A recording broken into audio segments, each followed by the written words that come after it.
Wyatt. And then rise for invocation by Reverend Dwayne Foster, South Poplar Bluff General Baptist Church. Father, we thank you for this night. We just want to pause and say thank you for this week that we reflect upon our independence and freedom. We ask you to please continue to watch over us as a nation, a state, and a city. We thank you and we ask these things in Christ's name. Amen. Amen. Thank you. Roll call, Ms. Kirby. Councilwoman Pearson. Here. Councilman Matthews. Councilman Branham. Here. Councilwoman Abshir. Here. Councilman Smith. Here. Mayor Pro Tem McVeigh. Here. Mayor DeGaris. Here. We have 6 present. Thank you. Any member of the City Council may disclose any possible conflict of interest dealing with either any item on the printed agenda or with any matter discussed at a previous meeting. Seeing none, each person in the audience may take this opportunity to address the City Council on any matter which is not on the printed agenda. Yes, sir. Just approach the podium and give us your name and address, please. My name is Jim Schultz. I live at 911 Barron Road. I was really happy he'd come up and give us a good speech up to the grand opening or the groundbreaking for the Menards. I couldn't hear anything. I was standing back here in the shade in front of that air conditioner, but I seen his lips moving, so I knew it was all right. But I got a chance to talk to Larry after that. He was most gracious. He was so impressed with the turnout in Poplar Bluff. There were so many people there, he just, he shook his head. The day after that, he went over to, or that very day, he went back over to Cape and visited their yard over there, and I know the manager of Brett, the manager over there, and he's real excited, anxious to get into Poplar Bluff, so it went really good. We was well represented. Even though I couldn't hear what you said, I know it's good. The next thing, I just wondered if anything has been done on this refile case on the city, on the electric thing. The only thing that I represent the coalition of the Social Security. I'll be all right. I'm a little nervous. The senior citizens, at Poplar Bluff. And we just had a real healthy water rate, which has hurt a lot of people. Now we're going to have we've already got an electric rate, and we're trying to figure out how this, on the bid on the mufflers for the diesel engines, where is that and what needs to be done or what is being done? Is it dead in the water? Or there's a lot of money laying there for some reason, and we would like to know, what's going on with it. And that's pretty much all I got. I don't know where I can get any answers. I really don't. Mr. Mayor, I could answer that for him if you'd like. There initially was a lawsuit filed because it was not pleaded correctly. It was dismissed. There has been another lawsuit now refiled on that. And, is it still in progress? Oh, it's still in progress. Okay, yeah, we'll be in progress for a while. Okay. Probably for the next several months. Let them argue it out. It's far beyond me, Yeah. Yeah, so that's good. You guys are concerned and you're dealing with it, but standing up for these senior citizens, and buddy, it's tough. I never thought I'd be in this position, retired, and everything at the grocery store, everything is tripled. It's just unreal. I thought I'd have plenty of money. I'm running out already. I'm only 73 years old. Hope to live a couple more years. God bless you all. You're doing a good job. And I really like your cross necklace, girl. Oh, thank you. Where did you get that? I don't remember. Don't know. See there? God bless you all. Thank you. No one else. The next item is consent agenda. We have nothing on the consent agenda, so we'll skip that portion. Move on to the workshop item. Item A, the City Council review a request to amend the Poplar Bluff Code of Ordinances, Section 110.100, entitled Procedures at Meetings. Yes, sir, Mr. Mayor. This is just something that several of you individually have asked me about on our citizens input section. Some cities don't have a citizens input section. Some cities limit it to guidelines with a form you have to fill out prior to showing up for citizens input, so the council may be better prepared to answer questions or whatever. And some cities simply do it the way that we do, which is come to the meeting, and anybody that shows up at the meeting can place citizen input. This changes it from the meetings are council business meetings. That's what you all are here for. And what we have now, currently there is a 10-minute time period for each individual. This changes it to 3 minutes. I think the city clerk gave you a list of cities that are use some of these same guidelines.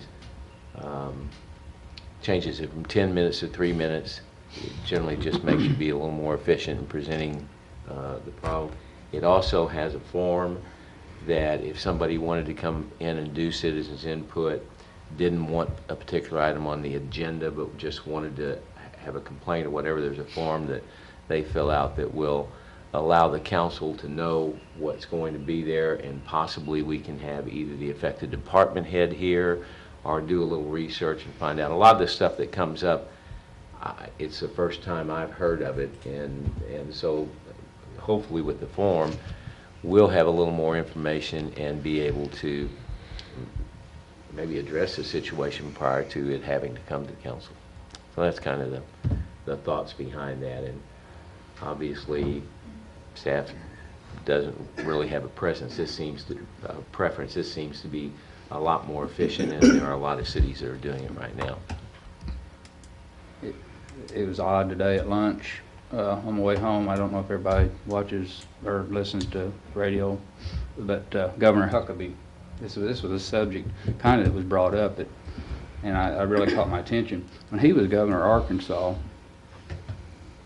he believed that he worked for the people.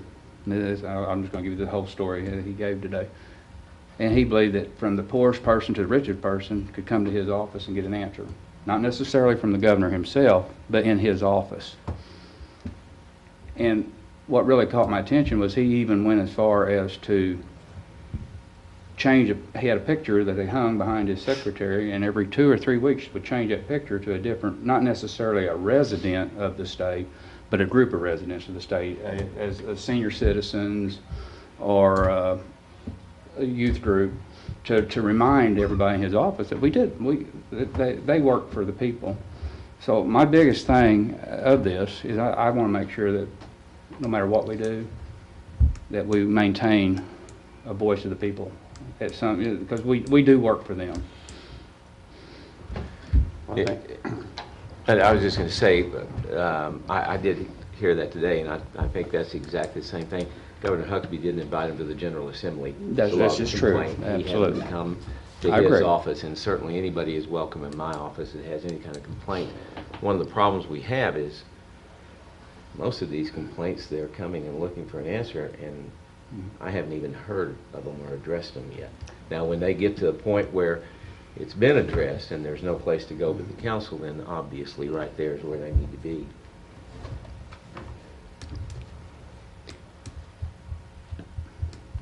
Mr. Mayor, I noticed on here that the public forum shall not exceed 10 minutes. Is that what the proposal is? I'm kind of concerned that citizens won't have enough time to come talk to us. You know, I think it's a good idea that they come to the podium and express what their concerns are. I like to hear from them. I like to hear from just everyday people, and I'm sure a lot of you do too. I'm just kind of concerned that if we get too, I don't know, there's a lot of rules here. Well, the way I read that was 10 minutes per group, 3 minutes per individual and 10 minutes per group. You know, a lot of times we've had people get up here and first wanted, pretty well cover everything. Somebody else wanted to speak and they'd just recover it. And the third one recover it, and we'd hear the same thing 3 times, which is fine, if that's their concern. We just cut that off at 10 minutes per group. But not for the entire forum. Yeah. And then, if there's 2 or 3 questions to ask, then it would, the other group would be allowed to come up and have that same amount of time to speak about something. Like Mr. Bagby said, I think it'd be good if we, don't get blindsided by it, because they come here concerned and we're all worried about it and we want to give them their answers, and sometimes we have to research it, and that way I think they would leave feeling better about the council addressing their needs or giving them an answer right off the bat rather than putting them off to find out. So we had a little bit of chance to look at it and get that taken care of.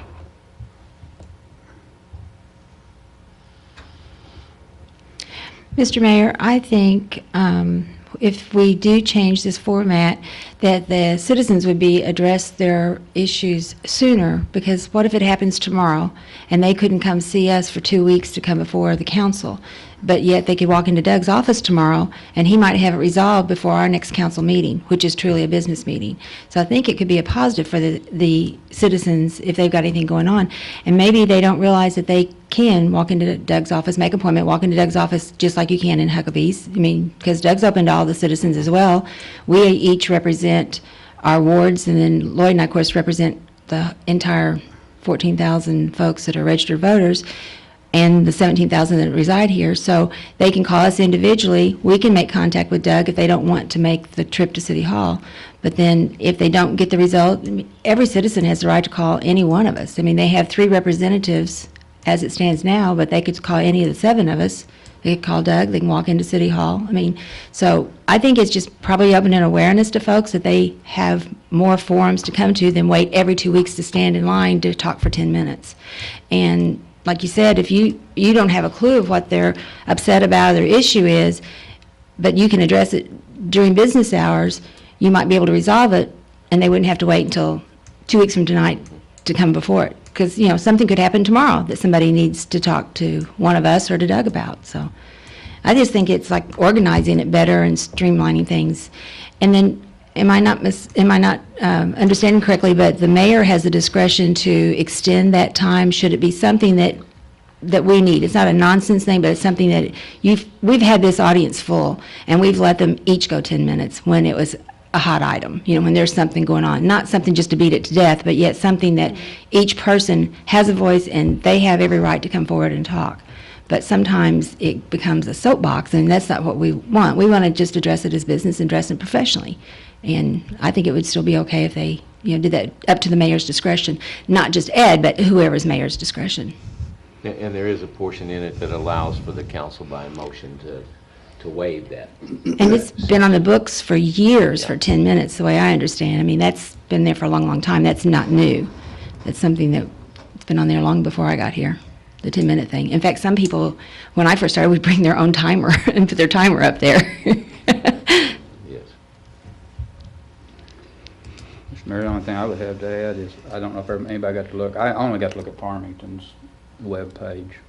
That's the only one I got a chance to look at. If you go to MML, you can go to any city within there. You can look at all of them. But they have a lot of, and I agree with your point, they have several different lines for a complaint, planning or animal control, and I could see we would be able to deal with that faster. I think so.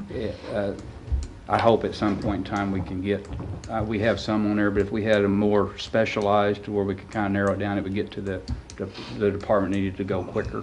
Mm-hmm. Mr. Mayor, I think perhaps if we did the form, but not not just eliminate the ability for people to come in if they feel the need to, because they, according to this, they would have to have it in quite ahead of time before the meeting, and I don't know. I just want them to have that freedom of choice to be able to come in.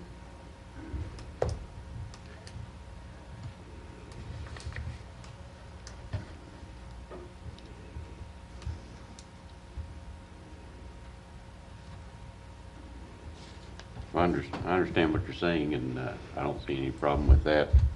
I believe one thing was in there about a PowerPoint or something had to be close of business on the Tuesday prior to the council meeting. But we'd have those forms available, and if they come in and we could get it passed around the council members.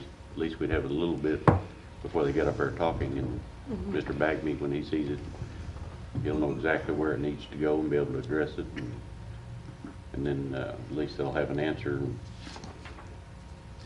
I think what Councilwoman McVeigh expresses is, I would say 90 to 95% of the complaints or issues that are addressed at that podium, I had never talked to anybody about. And if they did get a form in ahead of time, it's very possible, not all 90%, but it's very possible that they won't be at the podium. I mean, we'll get most of the stuff that we can get taken care of. Some of the stuff drainage on private property and other things, there are going to be people there complaining about. But like I say, a major part of what happens there is things that really hasn't went through the chain to get here, and a lot of them, I mean, I dare say 50% of them probably would never be here if we were able to address it earlier. So that's kind of the thoughts behind the citizens input form that we have. But as I had mentioned, I think Councilman Branham, staff doesn't have a preference on this. I think it does make something more efficiently. We're just asking the public to be a little more efficient. I mean, this meeting, some cities do not have citizens input. We're certainly not suggesting that, but this meeting is a business meeting of the city council. And generally, most items should be on the agenda that are here, but certainly, again, the council's decision. Mr. Mayor, like Mr. Bagby just said, the gentleman tonight, his answer could have been resolved with a phone call or a visit to City Hall this morning, and he wouldn't have had to take his time to come out after hours to ask that question. Mr. Duncan could have called him back, or you would have resolved his issue without him having to take time out to come down here, and he could have been back at the coffee shop reporting. Now, Mr. Mayor, do I understand that on this form, it needs to be filled out the Tuesday prior to the Monday of the meeting? Is that? I think that's just on the PowerPoint or something that would take a little while. Or a document, handing out a document. Handing out documents. Okay, thank you. And sometimes when people come to speak, they don't know how many documents to hand out, and that would help them to know how many to prepare for, because we've gotten up here, they would come to present something to us, and then they wouldn't have enough to go around. So they would know how many copies to make, and, that the city clerk has to have a copy for our records as well, and, things like that. So it just seems like a more efficient way, but whatever y'all want to do. I mean, we are definitely representing the people, and here's a forum. I mean. Mr. Mayor, just in reading the guidelines here, I don't see anything here that puts an advance kind of a limitation on someone who just wants to come in and address the council. I think it just simply says that if they come in, that they need to fill out one of these and then give it to you before the meeting starts. So that, that could be, it doesn't say, it could be just immediately before the meeting. It could be before the gavel goes down as we start. Right. Mm-hmm. So you could have the forms in the back, and someone comes up at 6:30 or 6:45 and wants to fill out a form, get it to the city clerk, and then she could give it to the mayor. Is that how it would work? If someone wanted to speak, that'll be up to the council, but generally, if they can get it to us the Thursday or Friday before the council meeting, then you all have it Then we have it on our planned agenda, prior yeah. to that, and it's just a little easier for either me to have the department head involved here to where we can answer some questions on the issues. Generally, what we wind up saying is we will look into it because we don't have the information beforehand. We don't know what all the issues are. But yeah, I think Mr. Duncan's right. I think we could have the forms available there. We could fill one out here if an issue come up over the weekend or that day during Monday and they wanted to say something. I think the mayor would have some kind of idea as to what was going on along with the rest of the council. Good, because I have trouble making them stop at 10 minutes sometimes. If there's no further questions, I entertain a motion and a second to move this item to the voting session to be held July 15th. So moved. Second. Motion and second, all in favor? Aye. Aye. Opposed? No. Motion carries. Item B, the City Council review a request from the Police Department to destroy antiquated records. This is just a normal request from the police department. It is records that we have, and the city clerk has checked with the records retention manual. There are records that can be disposed of at this point. It just makes more rooms for additional files.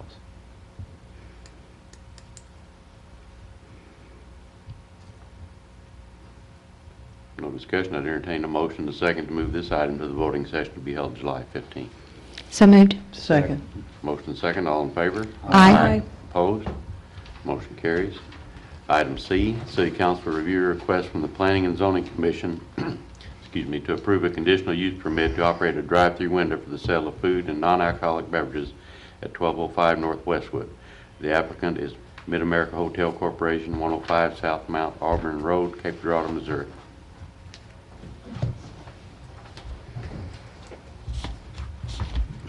Thank you, Mayor, members of the council. As you stated, Mid-America Hotel Corporation owns the property in question. They also own Burger King right behind it, and they're out of Cape Girardeau. Conditional use permit in C2 General Commercial District is required for any drive-through window. And obviously, they're putting in a Popeyes restaurant, so they want a drive-through window. The existing use and zoning is C2 General Commercial. They do propose putting the building between Burger King and the intersection at PP and 67. East of Burger King, north of Canal Boulevard, and west of North Westwood Boulevard. The surrounding land use and zoning is C2 General Commercial in all directions. Has been since 1972. Comprehensive plan calls for commercial use in this area. Physical characteristic is it drains to the southwest of the Canal Boulevard right-of-way, and they will have underground detention, on-site underground detention for the improvements they're making there. Public utilities are available to the site. Will be accessed from North Westwood and Canal Boulevard with a combined entrance with Burger King. There will be no new entrances onto either roadway. They will divide it after they get off of the highway right-of-way and go into the various locations. The drive-through route will begin at the North Westwood entrance on the west side of the proposed building, and the drive-through window will be located on the east side of the building. Therefore, traffic stacking will go down the parking lot and circle the building, so they will provide more than adequate traffic stacking on site.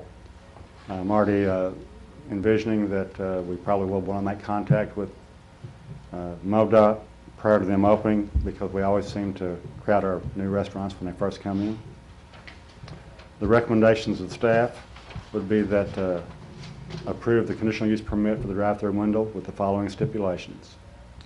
No alcoholic beverages to be sold through the drive-through window, and the conditional use permit would go with the business owner. If ownership were to change, the new owner would have to apply for a conditional use permit to continue the drive-through use.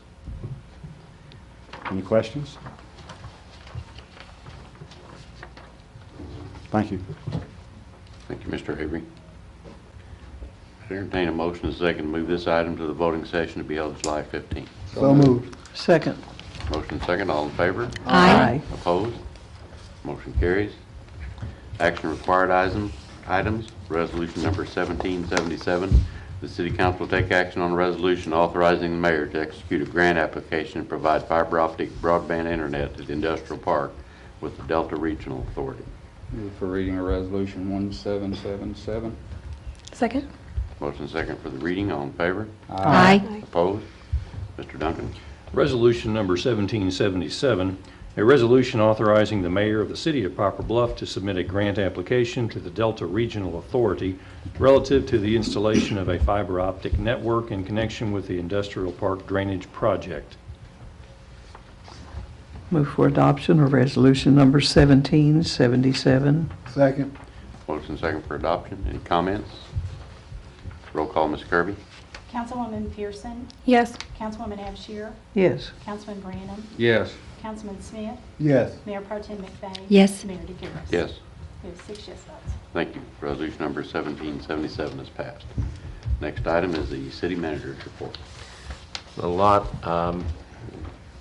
We met with our third-party administrator on our health insurance plan today, and we, as you all know, our health insurance fund has, I think in 2003, it was approximately $1 million in the hole. We're in excess of $1 million in the hole now.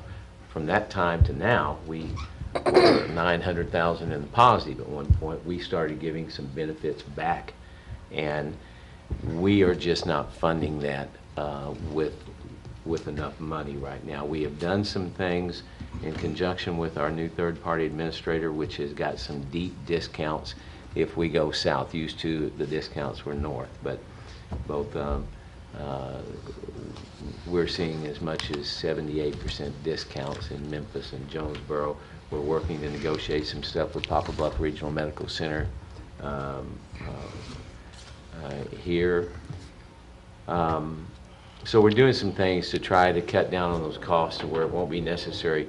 But it appears that we're going to meet at the end of the third quarter in October and review those accounts again. And we're going to have to do something, obviously. That's it. We just have an unfunded liability that cannot stay out there. We have to start funding it correctly. And that, again, is going to be, I guess this is just a prelude to a meeting on down the road where we're probably going to see some either additional deductibles or where the city and the employee on their portion of it. We provide all the employees coverage, 2/3 of the family coverage, but everybody is going to have to contribute a little more in order to, just as Mr. Schultz said, everything is going up. So, just some things to think about. And we'll be back before budget time in 2014, which is when Obamacare is in full force. And we will have some recommendations for council on what we need to do on health insurance to get it back to a healthy position. Our deficit amount now, do you have any idea? 1.5. That's all I have. No one else has anything? I'd entertain a motion to adjourn. So moved. Second. Motion second, all in favor? Aye. Opposed? Adjourned.